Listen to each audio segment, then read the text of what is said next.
It's like, you could ride your bike until you died and not see anybody. Ever. Like, you know, we'll find like this, oh, that's a 2014 bike, oh, that's funny. Like, it's Canada. So, like they talked about with the pink ribbon, you get lost. Let's pretend you get lost. Hopefully you're lost with a buddy. If you're not lost with a buddy, then you're going to stay alive. How are you going to stay alive? Well, first things first is you're going to use your whistle. So everyone's got the whistle that you're going to bring. You're not going to yell for help. Your voice is going to go in about 20 minutes, and you can't talk, and you're lost. So you're going to use your whistle. Blow it through. And you're going to be there all fucking night doing that.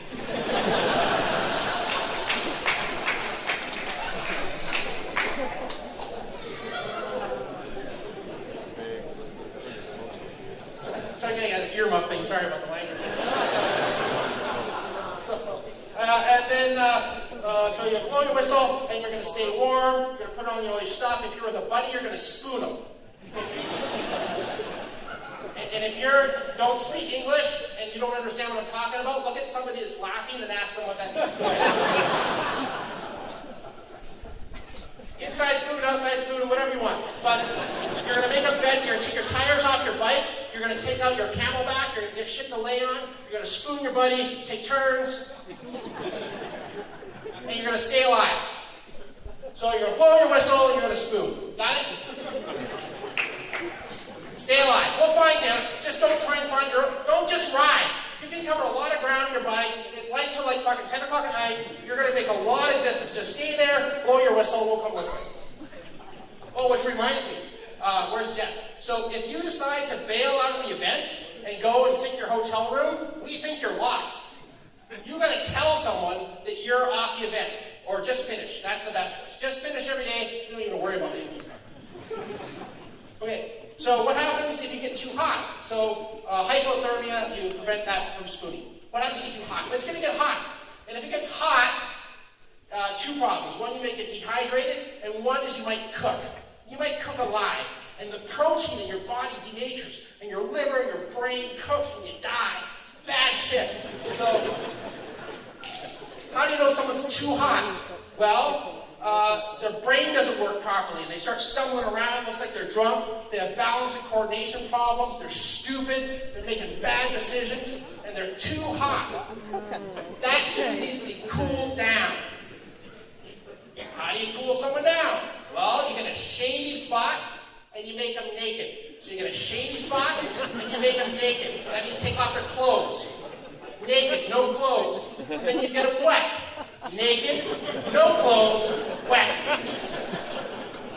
You fan them, and peel some grapes, yeah. But think wet t-shirt contest wet. That's the level of wetness.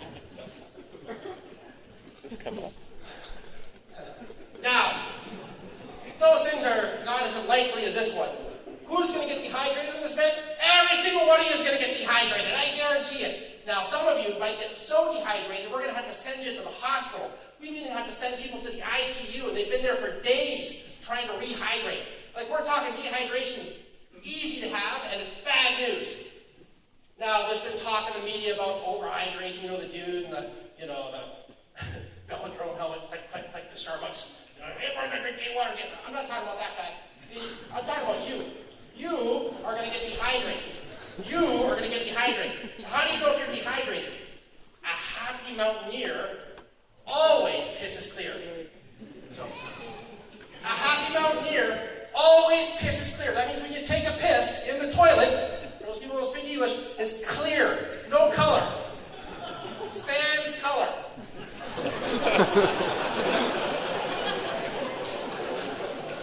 Clear piss. And you're pissing like a racehorse, too. Like, when you get out of the tent in the morning, you can barely find the zipper. Like, you gotta piss. A happy mountaineer always pisses clear. The other problem is electrolyte problems. When you get electrolyte problems, you get cramps, you get grumpy, you know, everyone hates you. So, how are you gonna avoid electrolyte problems? You can't ride. You're gonna eat food. It's really simple stuff. Drink water, eat food. Now, what kind of food are you going to eat? Fruits and vegetables and salty food. You add salt to your food at nighttime. Eat fruits, vegetables, drink water. And a happy mountaineer.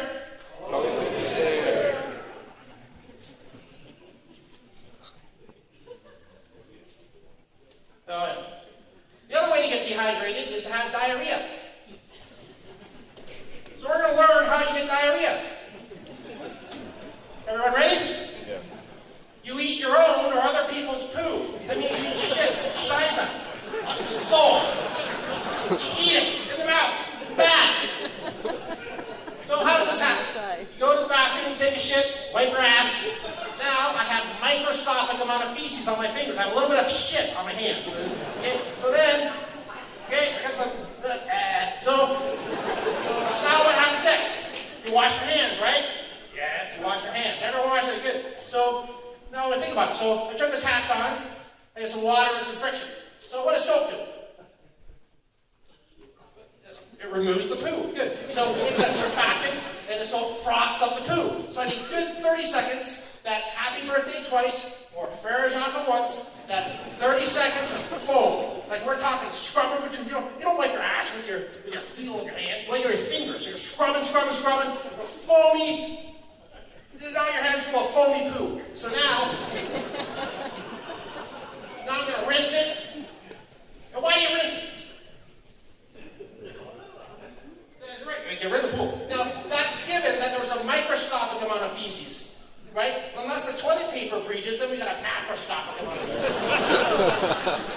So the 30 seconds isn't going to do it, right? You got to wash more. Like just wash. Take a shit and wash your hands. I mean, it's pretty simple stuff. Drink water, eat food, wash your hands. It's all easy stuff. Look, we've had diarrhea go through our event in bad ways, and that's a really good way to end your week. Like, I'm not joking around. This is important stuff. Wash your hands. Don't eat your poo. Don't eat other people. Speaking of asses.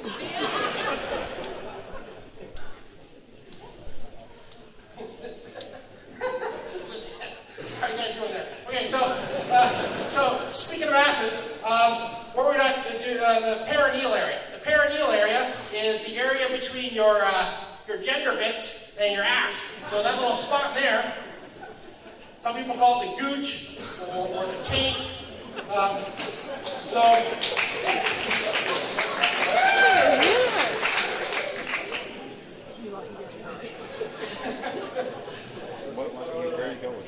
Okay, so what do we do about that? So what happens? Okay, for those people that don't speak it, we're not right here.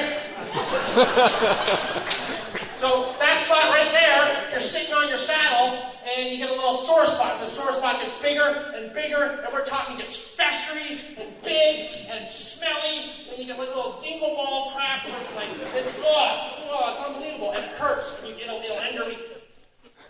Now, people like Graham, where's Graham? He left? But Graham, he's done this event every day, never had an asshole. So it's possible. So I'm not an expert at preventing them, but I am an expert at treating them. You don't want to see me. You want to find people that are experts at preventing them. There's all kinds of theories, like put rubbing alcohol in your nuts, whatever. But one thing that is important is hygiene. So you got to wash. You got baby wipes, you're going to wash it. You're looking for seams. You're looking for changing your position. If it hurts, don't wait till the end of the day to adjust yourself. Do it now. Andreas recommends lube. Find people that are pros. Taking a piss in the bathroom. Hey, so but you want to learn, and you want to use lube, and you want to keep clean and hygienic, and you want to prevent the asshole. If you get one, you're going to come and see us. Which leads me to my next thing. When you're going to come and see us at the end of the day, unless you're going to die, you're going to wash yourself first. So before you show me, and I'm totally there to help you with your asses and all that stuff. Like that's cool. Blisters, cuts, and we're experts. You got blisters on your hands, we're going to make you race ready. Just like the bike mechanic dudes. We're going to make you race ready. We're going to get you going. But if you could please just clean yourself before you come and see us, totally appreciate it. That would be you're going to die or something, you don't got to clean yourself. But you just be nice. It's not Europe. Hygiene's cool.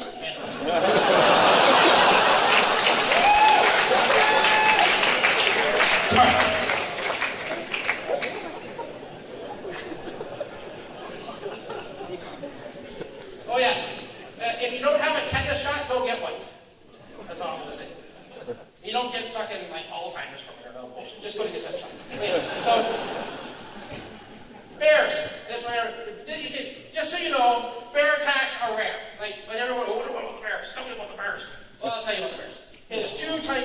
bears here in British Columbia. There's black bears and there's grizzly bears. So black bears, two different types of experiences with black bears. One type of experience with black bears, you come around the corner, whoa, whoa, whoa. Bear goes that way, you go that way, everyone's happy. Poop yourself a little, it's all good. Then, the other kind of black bear is what's called a predatory black bear. And this dude is like a cartoon, and he's got like snake eyes. And he's looking at you, and he's coming at you, and he's not backing off. And you're making noise, and you're doing shit, and this dude's like looking at you like he's gonna eat you, because he is. And what do you do? So what do you do about that guy? What you're gonna do is you are gonna survive. That's what's gonna happen. You're gonna fight to win. You're gonna take your bike, you're gonna fucking beat the shit out of that bear, rocks, you're fucking club it. You are gonna win. You are gonna beat that bear to death. You are gonna win. Do not give up. This is why you ride with your buddy. All you people in solo category, make friends. This is why you ride with friends. That's black bears. Grizzly bears. So what I'm about to tell you is full of uncertainty because nobody really knows. It's true. First thing you need to know about grizzly bears is they're bigger and they're badass. And they don't lose.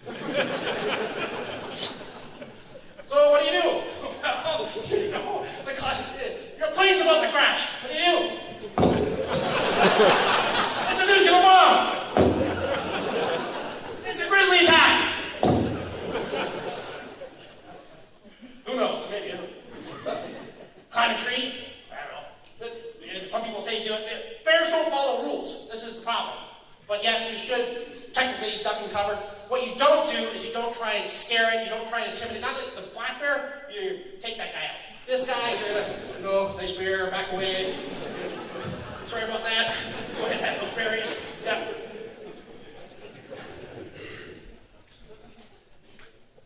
Good luck with that guy. So,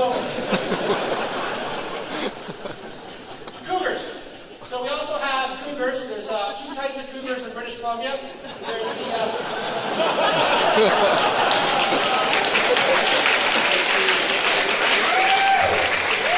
one type of cougar is predatory, and it's a feline category, and the other ones are predatory and only found in Whistler. So,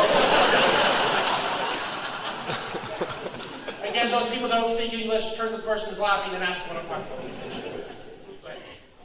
about. So, cougars, same kind of gig. So they're opportunistic. So what's going to happen? So you're in the, you're squatting, taking a piss, you're small and vulnerable. So they're opportunistic. They're not going to get you if you're riding in a group. They're not going to get you when you're together. If you make yourself large, they're only opportunistic. So theoretically, maybe if you're riding your bike, there was a time in Squamish once where a guy, anyways, same kind of thing. You're going to take your bike, you're going to take a stick, you're going to take a rock, you're going to take whatever you can find, and you're going to win. You use your opposable thumb, you're going to outsmart this fucking thing, and you're going